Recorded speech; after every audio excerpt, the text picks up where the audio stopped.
and welcome to News Plus. I am Jennifer Okolo. Lawmakers of the Imo State House of Assembly have impeached the Speaker of the House, Paul Ezem All Progressive Congress APC Onimio constituency, and replaced him with a ranking member, Kennedy Ibe APC Obowo constituency, as a new speaker.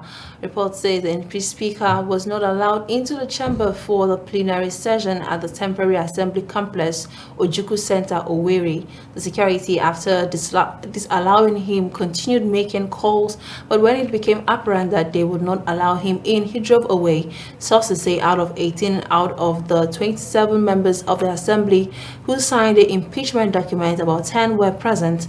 The first crisis rocking the Imo Assembly erupted last week, November 2nd, when the Deputy Speaker, Amara Uwanyiwu APC Ngwale constituency was removed from office.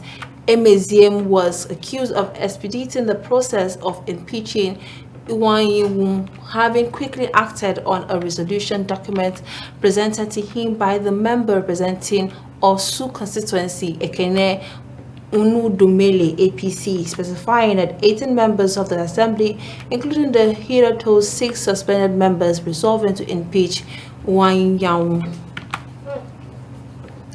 Well, 7 days after a 21-story building collapsed on Gerard Road in the Ikoyi area of Lagos State, recovery operation is still ongoing by rescue agencies. Newsman learned that responders were already concluding their operation as the death toll hit 44. Another report shows the 21-story building crumbled last Monday around 2 p.m. The skyscraper, owned by Fourscore Heights Limited, trapped over 50 persons, including the firm's managing director, Femi Osibona, his friend, a United States of American-based Nigerian businessman, Wale Bob Oseni, his personal assistant, Onyinye Enekwe, and clients. Since the incident happened, family members of victims and sympathizers had thronged the area daily, hoping to see their loved ones alive, while some lamented that they were not allowed to identify their loved ones. The affected families were, however, granted access on Saturday to find their loved ones among the corpses recovered and deposited in the Lagos Mainland Hospital morgue. The federal government, through the Ministry of Education, has mandated the West African Examinations Council to conduct national identification number registration for candidates registering for the West African Senior School Certificate Examination. This was disclosed in a memorandum to zonal coordinators titled Registration for Candidates for WACS and SC and PC with the National Identification Number (NIN). Only candidates with national identification numbers will be eligible to register for WACS or WACS XC or WACS PC. Well, Ambassador Chiu Jianchun of the People's Republic of China to Nigeria promised China's support to Nigeria in developing its traditional medicine, trado-medicine sector, and as well to boost the Nigerian's economy. Chiu disclosed this in Abuja during a seminar and lecture on developing Nigerian Chinese traditional medicine organized the Nigerian Youth Congress (NYC) in collaboration with Chinese Cultural Center. He said Nigeria has a huge potential which, when properly harnessed with the support of the Chinese government, will boost the country's economy and promote good health and longevity of citizens. Mohammed Abdullahi, the Minister of State Science and Technology, said that the goal of President Muhammadu Buhari is to eradicate poverty, and herbal medicine has been revealed to yield about $50 billion by 2030. We believe the youth is the future of Nigeria, not only Nigeria, but how can we give the youth opportunity to take the lead to develop this country? So we think that how can we find this project in medicine is a good project. I fully promise the President blessing that how can we find a way, and also talk to the special advisor, how can we give the opportunity to youth people not only use the technology of medicine and try to build a project not only benefiting the people but also benefiting the economy. This is, I'm thinking that how can we establish or pilot a project, because traditional medicine really is important to the international community, and I do believe in Nigeria we have our special advantage. how can we capitalize our advantage and try to bring young people in these sectors and to let them take the lead to build we can see the joint venture or joint project and try to focus on the pilot project, make it successful, then we can expand this business. So this is my original aspiration. How can we find a way to let young people to take the lead, to let young people to do something for this nation? This is not about lip service. And also, I think that really it's time for us to do things together. This is, I'm thinking that we cannot copy, but we can, for example, leadership. In China, the leadership here, we use the 5-level secretary generals from the top level to the grass level and to work together and to mobilize the whole society to overcome the poverty. So I do believe that we can get something and customize and try to have our Nigeria way to work together. This is the reason I'm thinking this seminar or lecture, I do believe that if we can make it successful, and I think that will be a good template for us to expand the food security. The ministry, through its agencies, are willing to support the youth who have innovative ideas and interests in herbal medicine, as we have been partnering with appropriate institutions and some traditional medicine practitioners across Nigeria to facilitate scientific evaluation, clinical trials, and registration of herbal recipes found to be therapeutic for the management of disease. The ministry is willing to collaborate also with the Chinese government to improve herbal medicine in Nigeria, and have successfully sent traditional medicine practitioners to China for adequate training, and will continue to collaborate. I think we initiated this with the Chinese embassy. I met the ambassador some few months ago, and we discussed on a way we can be able to collaborate to do so many things. Part of it is the aspect of this traditional medicine. You will agree with me that China has the best traditional medicine in the world, and they are making a whole lot of huge amount of money from it. So it really tells you that if Nigeria and all stakeholders also comes together, we can be able to do same, because we have all the natural resources here, we have all the plants, we have all the people, the practitioners, but the only thing we need is to encourage them, is to bring more equipment, is to see how we can be able to bring government to support them, so that Nigeria also can be able to generate a whole lot of economic gain from this traditional medicine. While the returning officer of the Anambra State governorship election, Professor Florence Obi, has said that a supplementary election will hold in 362 polling units in Iheala local government area on Tuesday, November 9th. Citing the Constitution, Professor Obi noted that election had to take place in those polling units for the election to be conclusive. She noted that election did not take place in Iheala because there were reports of insecurity in the area. Meanwhile, the candidates of the All Progressive Grand Alliance, Professor Chukwuma Soludo, leads with a total vote of 103,946. Senator I.D. Giang of Plateau North Senatorial District has sponsored the training of 615 youths from 73 electoral wards in 6 local government areas of Plateau North Senatorial District on post-season farming and agro-produce marketing skills. Deputy Chairman, Senate Committee on Defense, Senator Giang, while declaring the training session open, says the training is to empower youth in the constituency with necessary skills to boost agriculture, maximize profit and benefit from farm produce and labor. Our correspondent Nasiru Saidu from Jos tells us more. In the mix of economic difficulties facing Nigeria as a nation and the increased number of unemployed graduates, distinguished Senator I.D. Giang of Plateau North Senatorial District has sponsored the training of 615 youths from 73 electoral wards in the 6 LGAs of Plateau North Senatorial District on post-season farming and agro-produce marketing skills. The senator who undertook the training in conjunction with Federal College of Horticulture, Gombe, said the people of the zone were mostly agrarian, and hence the need for the training.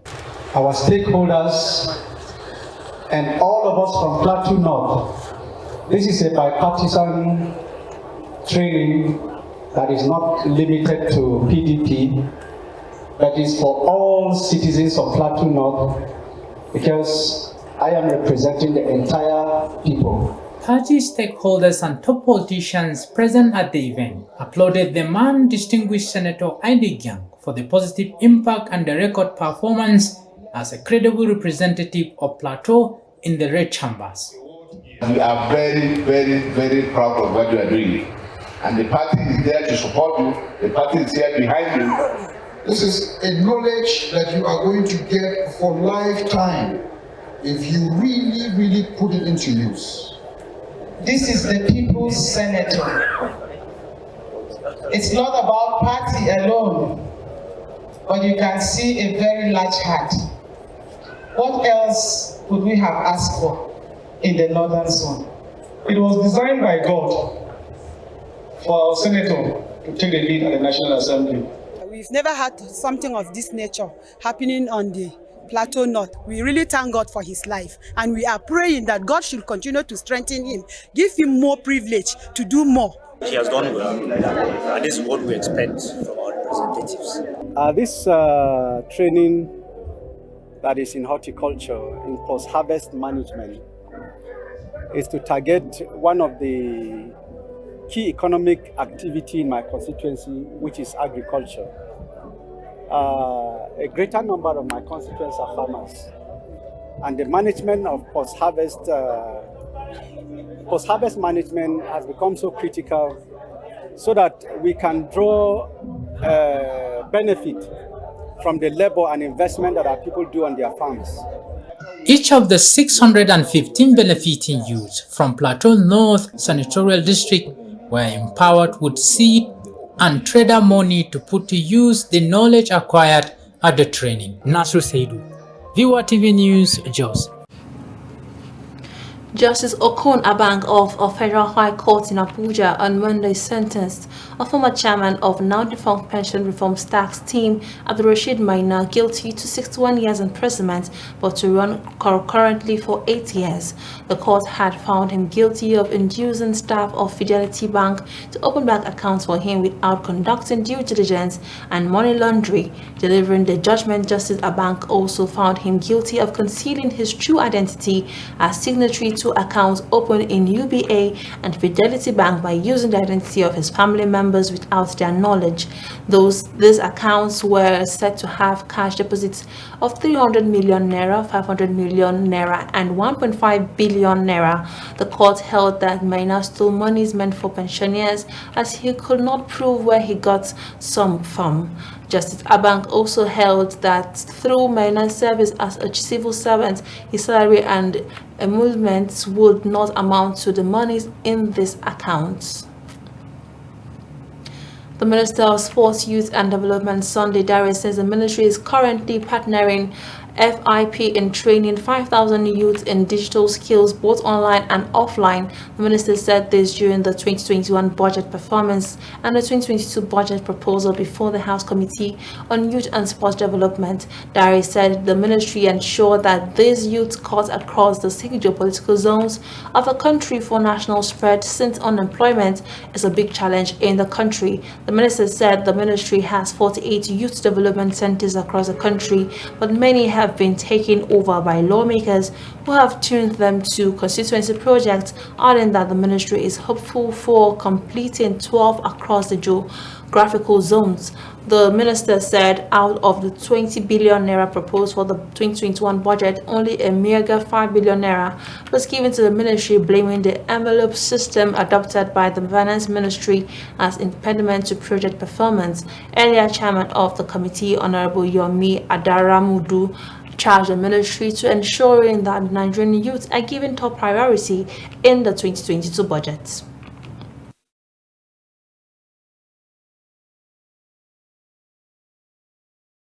We have seen that with the number and the population of our youth, there's no program that we do that will be impactful unless the scale is high. We don't want to just leave a dent. We want to make sure that the onboarding of our youth to any of our key programs is accelerated and beneficial.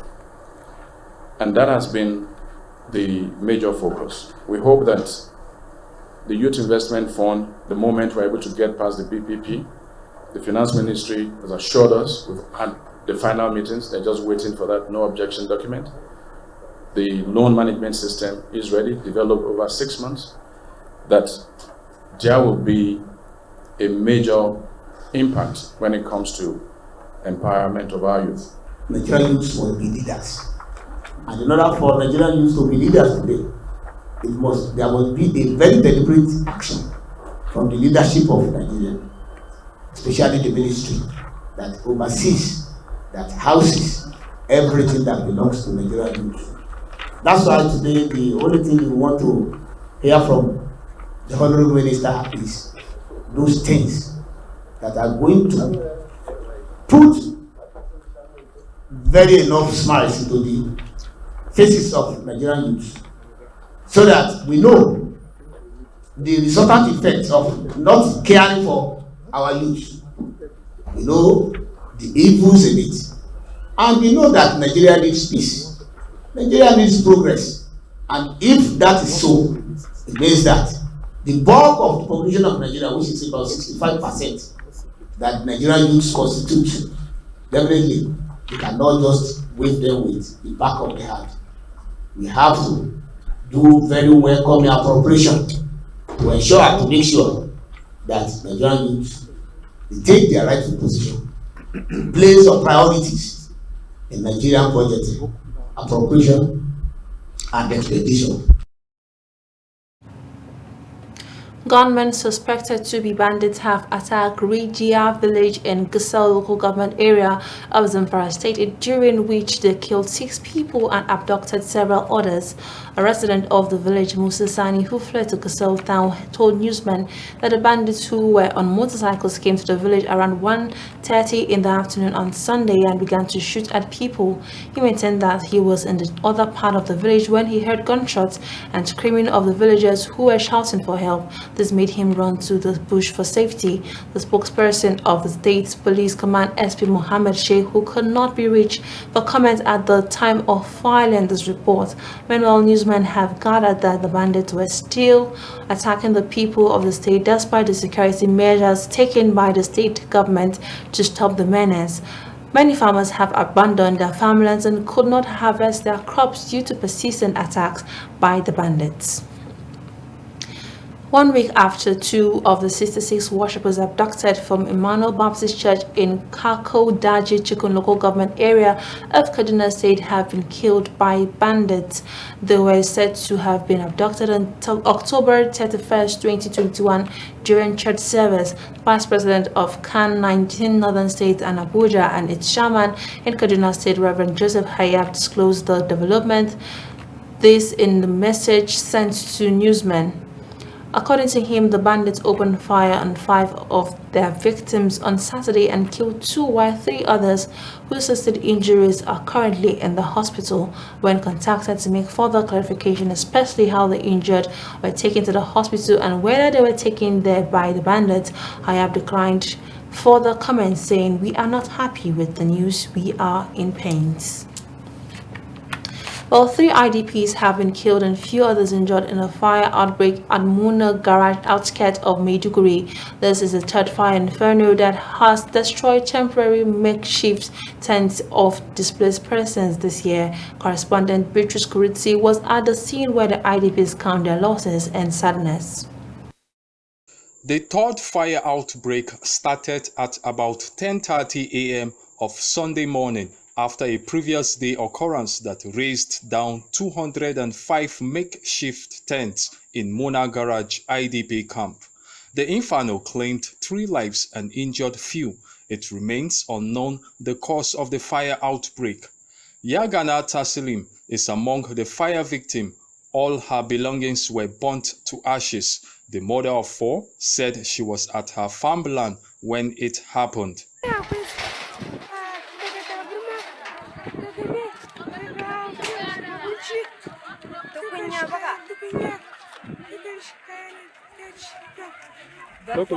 da su hasi da su wake da su shinkafa da ana rabawa din ma duk ya kona shi da su mai da su jirgal da su katifan namu gaba da ya kona bana asan ba mu da ko ka da ba mu cin ma din ma an ba mu je daji ba mu je misali ka ta kawai ba za mu sha abinci. Muna Camp is largely populated by farmers displaced from Mafa local government.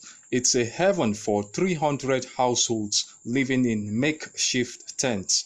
For now, Yagana and other displaced persons will spend the night at the exact spot that was once a home until help comes their way. The incident is happening a day after a similar fire outbreak injured 3 female students at the University of Maiduguri. Beatrice Kuruti, Viewer Television News, Maiduguri. Also, many persons were feared dead in a fire outbreak that occurred at Kubwa Main Market in Abuja. The fire outbreak was caused by an explosion from a phone used by a kerosene seller. An eyewitness told newsmen that the phone used by the kerosene seller caused the carnage. He said several shops and people were burned to death, including the seller. Another eyewitness, Cecilia Ajegba, said the explosion was due to an electricity transformer close to the kerosene tank.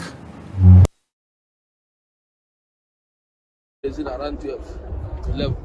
After he said the tanker left, around 7 or 7:30, what he heard was blowing. You hear boom. That's all.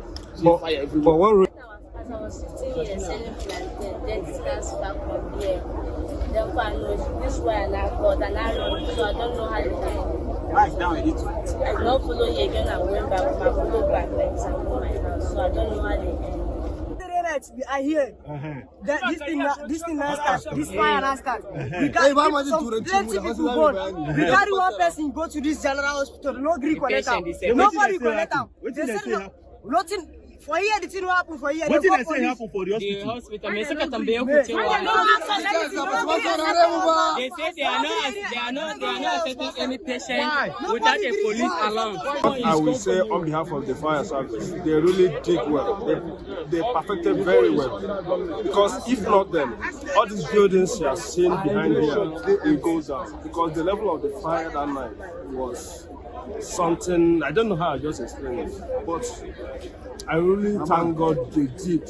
Unlike before, I have never seen them perform that way. Honestly, they did well. I give kudos to them. Thank God Almighty for what had happened. Because in any situation, we just have to give God the glory. No matter how ugly the situation might be, we will thank God.